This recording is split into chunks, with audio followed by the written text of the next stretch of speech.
আসসালামু আলাইকুম। সৌদি আরব থেকে একজন ভাই আমার কাছে কমেন্ট করছে, সৌদি আরবের সিদর গ্রুপের ম্যান পাওয়ার খোলা আছে কিনা। এখন আমি চিন্তা করতেছি এটার কি উত্তর দেব। তো যাই হোক, বিদেশে যাওয়ার বিষয়ে যদি মানুষের ধারণা কোনো না থাকে তো অনেক কিছু মানুষ কমেন্ট করে, যেহেতু তারা নতুন, জীবনে কোনো দিন যায় নাই, হয়তো প্রথম যাইতেছে, এই জন্য তার কোনো ধারণা নাই। তো পুরাতন হলে বুঝতে পারতো। বিষয়টা হচ্ছে কি, কোনো কোম্পানির নামে নির্দিষ্টভাবে কোনো ম্যান পাওয়ার হয় না, ওই দেশের উপরে ম্যান পাওয়ার হয়। যে কোনো আপনি দেশে যাচ্ছেন, সেখানে আপনি ম্যান পাওয়ার করতেছেন।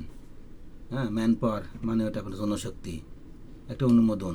ওটা লাগলে আপনি যে কোনো কাজ করতে পারবেন বিদেশে গিয়ে, সেটা কোম্পানিতে করেন আর বাইরে করেন, যেই কাজ করেন না কেন করতে পারবেন। সেটা হচ্ছে ম্যান পাওয়ার।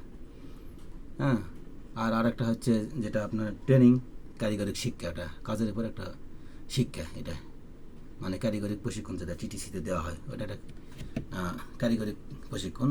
আর হচ্ছে ম্যান পাওয়ার হচ্ছে ওই কাজের উপর অনুমতি। হ্যাঁ, আর একটা হচ্ছে বিএমইটি কার্ড, স্মার্ট কার্ড, এটা হচ্ছে বহির্গমন ছাড়পত্র। তো এগুলো নানান বিষয় আছে, এগুলো বিষয় আস্তে আস্তে জেনে নেবেন। তো আপনাকে ওই ভাইকে উদ্দেশ্য করে বলছি, সিদর গ্রুপ বলেন আর যেই গ্রুপ বলেন না কেন, কোনো কোম্পানির নামে নির্দিষ্টভাবে কোনো ম্যান পাওয়ার হয় না। ম্যান পাওয়ার হয় দেশের উপরে, একজন ওয়ার্কারের উপর ম্যান পাওয়ার হয়। সে দেশে যায়, যে কোনো কোম্পানিতে ঢুকুক আর যেই করুক না কেন করতে পারবে। এটা হচ্ছে ম্যান পাওয়ার। ঠিক আছে, এক কথায় ম্যান ম্যান পাওয়ার জন্য জনশক্তি। জনশক্তি একটা অনুমোদন।